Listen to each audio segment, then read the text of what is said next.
start with that conversation that was triggered by a scathing report from the Health Ombud, but we'll also give you an update on some of the key court cases. A busy week for the Constitutional Court in particular this week. So let's start with this then. The South African Human Rights Commission says it condemns the negligence of the Northern Cape Mental Health Hospital and the Robert Mangaliso Sobukwe Hospital in that province, as reported by the Health Ombudsman. This was after a damning investigation by Health Ombudsman Professor Taole Mokoena revealed shocking systematic failures at the Northern Cape Mental Hospital and the Robert Mangaliso Sobukwe Hospital in Kimberley. The probe, initiated after a complaint by the Health Minister, Dr. Motsoaledi, found that patients suffered extreme hypothermia due to prolonged electricity outages caused by cable theft and vandalism. The report also speaks of patient deaths linked to freezing conditions, staff shortages, and gross mismanagement. The findings echo past scandals like Life Esidimeni, raising urgent questions about mental health care in this country. So let's get more reaction then on this. I'm joined by Uze Adams, who is the Provincial Manager of the South African Human Rights Commission in the Northern Cape. Good afternoon, and thank you for your time. Your overall broad reactions. My immediate thinking when I read it, it felt to me as if we've not taken any lessons from the likes of Life Esidimeni. But you are in a more authoritative position to opine on this and to hold a view that is consequential. What did you make of the findings of the Ombud? Greetings to Lasizwe and greetings to your viewers as well. Thank you for having me. The report's findings is indeed scathing, but the South African Human Rights Commission welcomes the findings of the report. On the 29th of October 2024, the Commission, through its chairperson, had indeed received an invitation from the Office of the Health Ombud to participate in a joint investigation. The Northern Cape Provincial Office then had initiated an own accord complaint looking into the conditions of the Northern Cape Mental Health Hospital, and we too have finalized our preliminary investigative report. Once our report has been approved, it will be dispatched to the respondents, being the MEC of Health in the Northern Cape, as well as the head of the Department of Health in the Northern Cape for their responses. Once finalized, then we will dispatch and transmit our report to the Honorable Minister of Health, Dr. Motsoaledi, as well.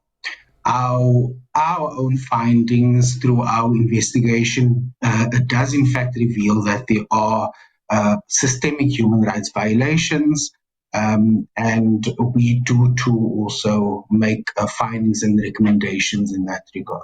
Yeah, so that's an interesting and an important point that you are making there, Mr. Adams, in that you have also undertaken your own work, your own investigative work that will lead to a report that you are saying is now at preliminary stage. So in terms of what you were hearing as being the factors that were at play in the deaths of these two patients and just the severe discomfort and illness of many other patients, does it align with what you've observed in the work that you've been doing, without preempting, of course, what will be your findings in terms of the failures at the Northern Cape Mental Health Hospital around the electricity issue for over a year, 2022 to 2023, 2024, thereabouts?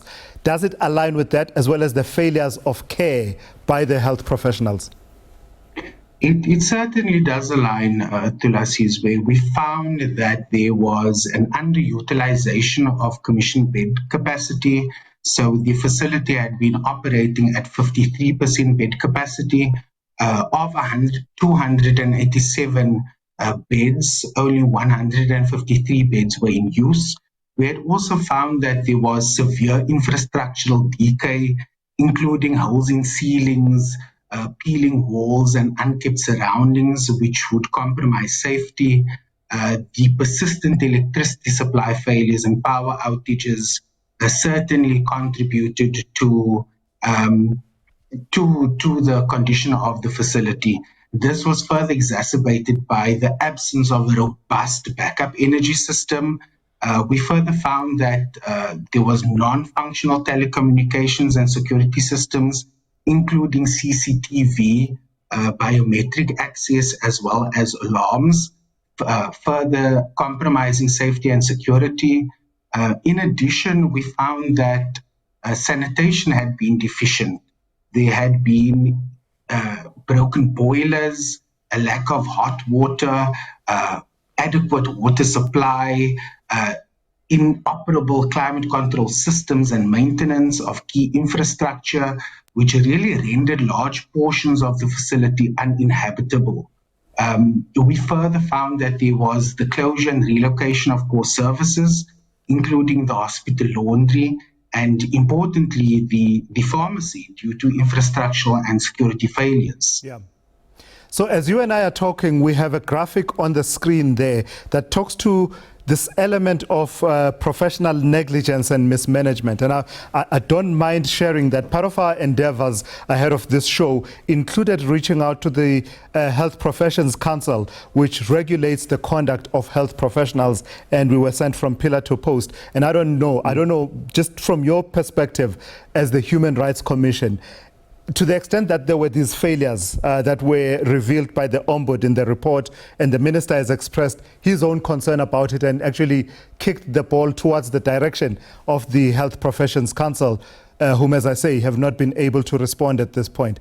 Just talk to that professional element. I see the infrastructure issues, which are problematic on their own, but the minister was particularly concerned about the professional negligence, the failure to give people the treatment that they deserved for the conditions that they were suffering. Certainly, Thulasizwe, we need to understand that health professionals, by virtue of their profession, have a particular duty of care. And this duty of care extends beyond what people may necessarily imagine. The Honourable Minister Motsoaledi has in fact called on referrals to the Health Professions Council of South Africa, as well as the Nursing Council, which the Commission is fully in support of. It does require further probing and investigation into the conduct of the health professionals involved here. Lastly, let me ask you, Mr. Adams, and it's a broad question in the sense that I started this conversation about wondering whether we learned any lessons from the tragedy of Life Esidimeni in Gauteng. And I ask that question not to be alarmist, but in the context of we've had problems now in the Northern Cape Mental Health Hospital, we've had problems at Taole Hospital in the Eastern Cape. And to sum up, the Health Ombud had these chilling words, Professor Taole Mokoena, saying that, quote, "We found that during this time when there was no electricity, patients were freezing to death, literally," end quote. What's your sense of our grappling as a society with how we treat vulnerable mental health patients? Have we learned any lessons from past problems? One could say that we have learned lessons, but the lack of significant progress in improving mental health care services reflects not only institutional failure, but also a broader societal neglect of the rights of dignity for mental health care users. One would see that this is further perpetuated by the stigma associated with mental health conditions. And so to really improve services for mental health care users, a rights-based approach must be at the center of all interventions. This means that recognizing that people with mental health illnesses are not merely passive recipients of care, but they are also rights holders. Yeah. And the state certainly has both a legal and a moral obligation to protect, respect, and fulfill these rights. All right, I've got to thank you for your time. Just very quickly, what's the time frame? Are you able to give a time frame in terms of finalization of your investigative report? Certainly. So our report has been finalized. It is awaiting approval.